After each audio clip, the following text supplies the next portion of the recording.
I'll be driving, raising up in pride, and try to cut someone off and mess with the wrong guy. He takes out a gun and shoots. I don't know. But my point is this. We need to learn from John the Baptist and say, hey, it's about Jesus. This is where it's at. Reflecting and deflecting everything right to God. So at this point, we see how crucial it is. It's not about us, it's about Him. That pride in us that wants to be territorial, be jealous, that's not it. We're missing the point. Yes, He's blessed us with gifts, responsibilities for His glory, but it's not ours. Watch what happens next. Look at verse 27. Now John answered and he said, you can underline this. This is a key verse in our text here. A man can receive nothing unless it's been given to him from heaven. Let me say that one more time. A man can receive nothing unless it's been given to him from heaven. You yourselves bear witness that I said, I'm not the Christ, but I've been sent before Him. I love that about John the Baptist. He's saying, I didn't choose to be John the Baptist. I didn't tell God to make me so I could introduce Jesus on the set. By God's sovereign grace, He created me to be this kind of out-of-the-box guy that wasn't going to be afraid to tell people about Jesus and to introduce them onto the set. It was a sovereign work that He's done. Now let me just explain this to you. You have been created specifically with a specific set of gifts and abilities and a certain calling in life. You didn't have anything to do with it. God created you. Some of you, God created pretty darn good looking, for example. Some of us, maybe not all that much. We didn't have anything to do with it. I wasn't in my mom's womb, and I've shared this many times. I was not in my mother's womb creating myself, giving me different abilities, making me have some pretty big ears. I didn't have anything to do with that. Listen to this for you note takers. Psalm 139. Check this out. Psalm 139 verse 13 and 14 says this. You formed my inward parts. God meaning, you formed my inward parts. You covered me in my mother's womb. I will praise you, for I am fearfully and wonderfully made. Marvelous are your works, and that my soul knows very well. See, John's given us great insight as to how to purge the pride out of our life. It's not about you. It has nothing to do with you. God created you in a certain way, and if you try to toot your own horn, here's what's going to happen. I'll give you a perfect example. It's 2004. I'm with the Carolina Cobras, and for once in my career, I finally stayed healthy. And I'm on a team. They call it the OS. It's the offensive specialist. And this guy is the guy that plays receiver, catches a ton of balls, touchdowns, all this and that. Finally stay healthy. It's week 10. And I'm, starting to feel that I'm pretty good, And now I'm checking out some stats, and now I'm third in touchdowns in the league and all these kind of things, right? God goes, hey, all right, dude, you want to do that? Pride comes before the fall there, buddy. And sure enough, week 10 happens. We get wiped out by someone. Our owner comes in, fires the coach, hires the defensive coordinator to be the head coach.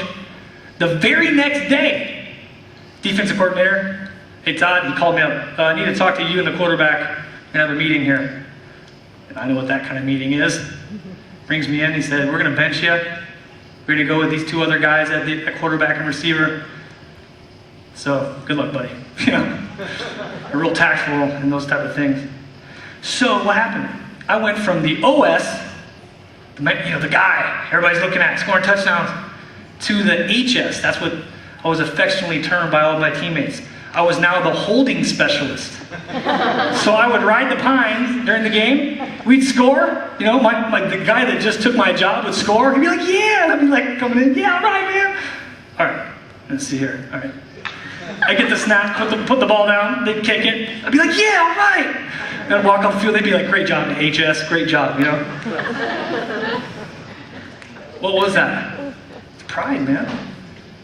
God was growing me, challenging me. He said, Todd, let me just bring this to light for you so you can see how deep your pride is. How about, are you wealthy? Have you been given wealth? Deuteronomy 8:18 for you note takers. You guys need to grab a pen next time, by the way, and start making some notes. Just joking. All right. Deuteronomy 8:18. You can probably memorize this in your head. Remember the Lord your God, for it is He who gives you the power to make wealth. Did you know that? Some of you guys, I'm loaded. I got some. Really be careful for that. Let's show you an example. Daniel 4. Flip over there real quick. Daniel chapter 4. Speaking of being given responsibility, wealth, there's a guy named King Nebuchadnezzar. He is the king of Babylon, which happens to be the world power at the time. Homeboy is starting to feel kind of pretty good about himself. Pride starts raising up in his heart. And he starts having a dream. And the dream is this. There's this huge tree that goes up into heaven. And there's all kinds of great looking fruit on it. All kinds of, the animals are underneath, hanging out in the shade. And all of a sudden, something from heaven comes down and chops down the tree. And it becomes a stump. And then the guy the stump becomes like a man and turns into a beast. And he's kind of moving around. And he's having these dreams, these nightmares. And he calls all the people in this land. I need to understand this dream. Please tell me. No one can interpret it. But they remember there's this guy named Daniel who has the Spirit of God who can interpret this dream. So Daniel comes up on the set. King Nebuchadnezzar tells him about the dream, and Dan's like, oh dude, I gotta tell the king what's gonna go down. He basically gives the interpretation. He says, I wish this is about your enemies, their king, but here's the interpretation of the dream. That big, huge tree that went into heaven, that was very blessed with great fruit, that's you, king. But because of you really thinking you're real sweet, there's going to be God showing you who's really in charge. He's going to cut down that tree, remove you, basically make you insane for 7 years. You're going to think you're an animal. You're going to be chewing some grass and stuff. But once you start understanding who God is, God's going to bring you back and you'll praise God and you'll go, okay, it's not about me. Check this out. Watch Daniel 4 and verse 28. Daniel 4 and 28. So all this came upon King Nebuchadnezzar. At the end of the 12 months, he was walking about in his royal palace of Babylon. Now put yourself in King Nebuchadnezzar's shoes, okay? I mean, you got this fat crib on the beach, or you're in New York, got this great penthouse, multi-million-dollar penthouse, or you're in the White House, you're the president. The king spoke, saying, is this not great Babylon that I have built for a royal dwelling by my mighty power and for the honor of my majesty? Just picture that. Thinking he's sweet. Verse 31, while the word was still in the king's mouth, a voice fell from heaven. King Nebuchadnezzar, to you it's spoken, the kingdom has departed from you. They'll drive you from men. Your dwelling shall be with the beasts of the field. This shall make you eat grass like oxen. 7 times shall pass over you until you know that the Most High rules in the kingdom of heaven and kingdom of men and gives it to whomever he chooses. Do you notice that? He gives it to whomever he chooses. King Nebuchadnezzar he didn't have any choice in it. God said, I'm going to make you king. Look at 33. That very hour, the word was fulfilled concerning Nebuchadnezzar. He was driven from men and ate grass like oxen. His body was wet with the dew of heaven till his hair had grown like eagle's feathers and his nails like bird's claws. Now picture that. You're chilling out, he's got some like nice velour kind of, bedtime gear on, he's got the pipe, man, yeah, this is it. Next thing you know,